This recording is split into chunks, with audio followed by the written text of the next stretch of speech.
It can interfere with daily life even while resting. So, we're discussing advanced heart failure and its treatment options. Our guest is Dr. Gautam Ramani. He's a cardiologist. He's medical director of University of Maryland Medical Center's pulmonary hypertension program and associate professor of medicine at the University of Maryland School of Medicine. Welcome to the Live Greater podcast series, information for a healthier you from the University of Maryland Medical System. Thanks for joining us. I'm Joey Waller. Hi there, Dr. Ramani. Thanks for being with us. Hi, good morning. It's great. Happy to be here. Great to have you aboard. So first, for the uninitiated, what is, in a nutshell, advanced heart failure? And how, of course, would it differ from milder forms of heart failure? Yeah, it's a great question. Advanced heart failure is a heart failure that has progressed.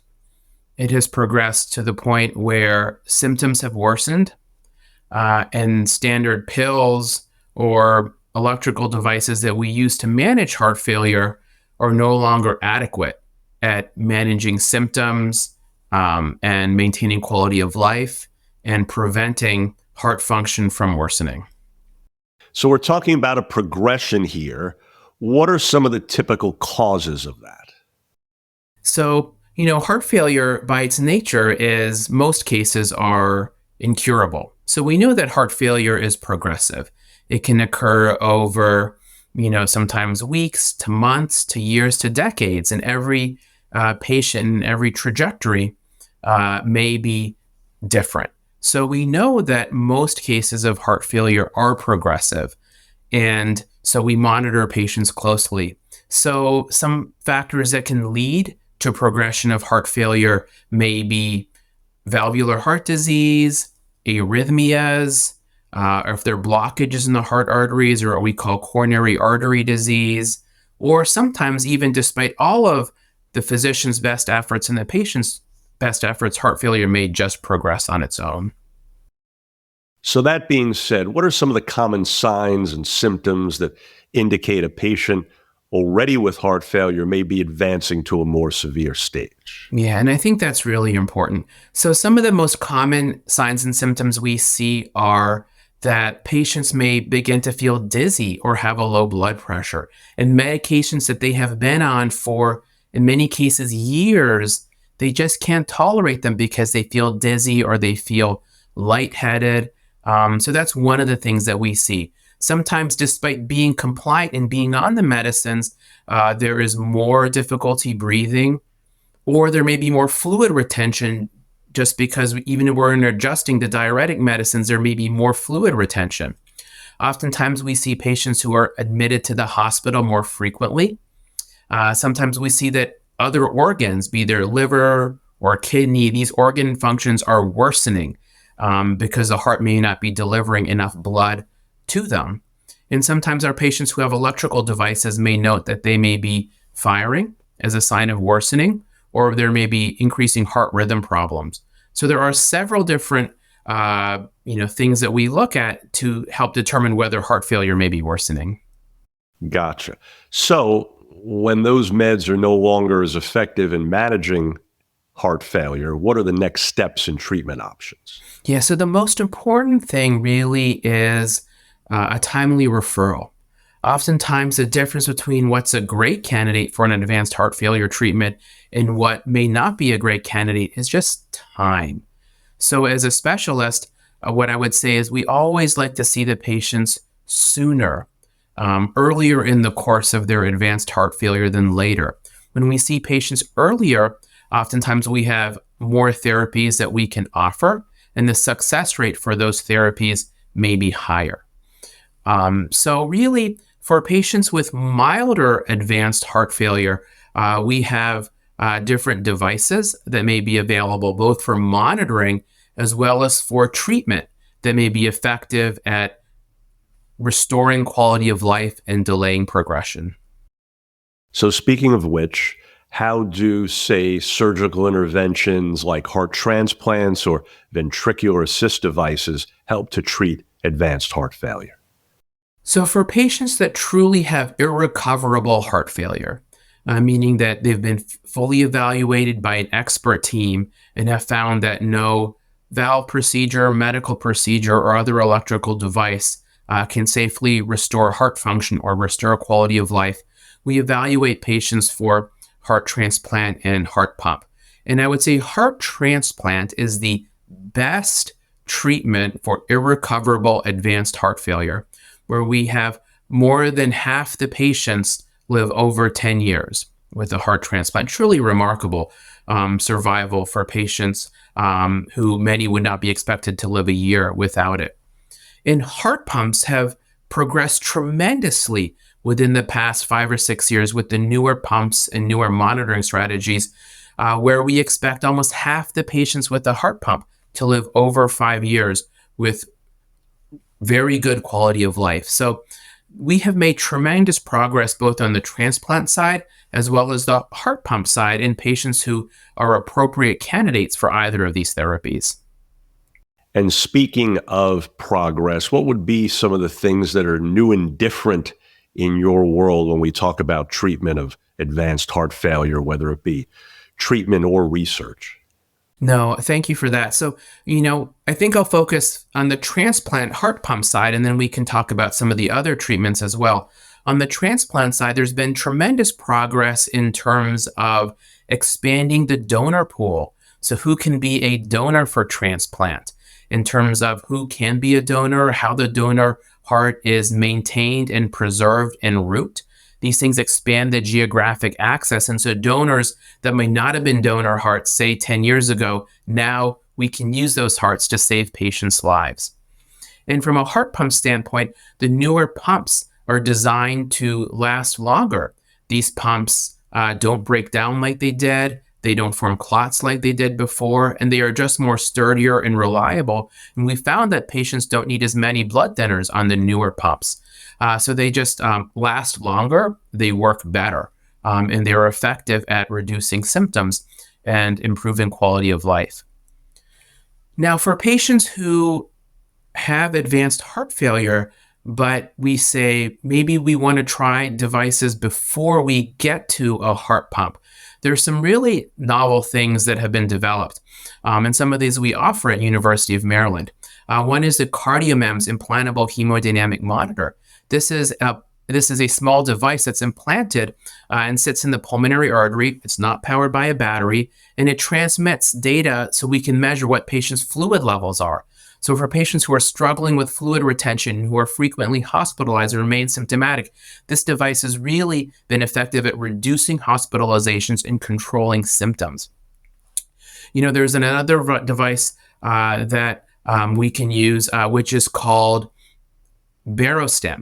And this is a device which stimulates different receptors in the chest and has been shown to be helpful at improving symptoms of heart failure. So again, as part of a heart failure program, when we evaluate patients, we decide what treatment is best for the individual patient, because it really is individualized. There's so many treatments out there that we need to figure out what's the right therapy for the right patient.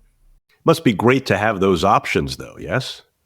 Absolutely. I would say that as a heart failure physician who's been in practice now for 16 years, I have never felt more optimistic about the current state of heart failure care across the entire spectrum, both the advanced heart failure needing transplant, the relatively early advanced heart failure that we can manage with some of these devices, and even the more moderately symptomatic heart failure, we have new medical therapies that have been shown to be effective.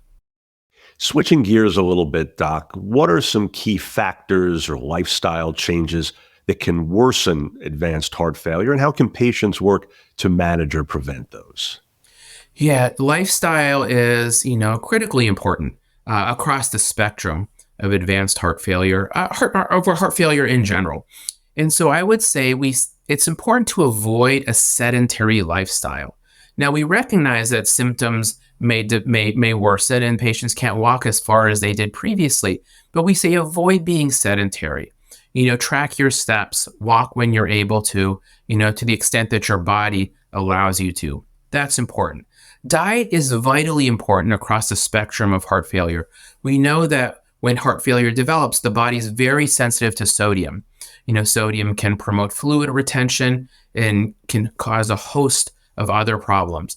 Being properly vaccinated and up to date on immunizations. When you have heart failure, things like influenza and pneumonia can be much harder on your body. The body can't recover as much. So being up to date on immunizations and vaccinations is really important. And then just being cognizant of what goes into your body. What other medications are we taking? Some common pain medicines like ibuprofen or naproxen can be very harmful in heart failure. So just being aware of what else is going into your body. And so that being said, Doc, it seems that going back to what you had mentioned earlier about how advanced heart failure by its very nature is progressive. Talk to people, if you would please, about the importance of following up, being diligent, and doing the work, quote unquote, on their end that's needed in partnership with their medical team, right? No, that's really important. I think the diagnosis of heart failure can be a life-changing event. It's scary to know that there's something wrong with your heart and it may not be curable. So it can be scary, but I think the important message is that we have treatments. There is a lot as a patient you can do to recover heart function, stabilize heart function, restore quality of life. So the most important thing is following up closely with your physician, learning about diet, learning about lifestyle, managing what you can manage in terms of taking your medications, what goes into your body, tracking your weight on a regular basis, and just being aware of your symptoms. How is your blood pressure? Am I getting dizzy? And advocating for yourself. I think as a patient, you know your body more so than anyone, and being an advocate for yourself really goes a long way to ensure that your care is being optimized. And if you have those symptoms that we talked about of progressive heart failure, coming to a heart failure specialist so they can evaluate what may be treated and determine the next best treatment plan.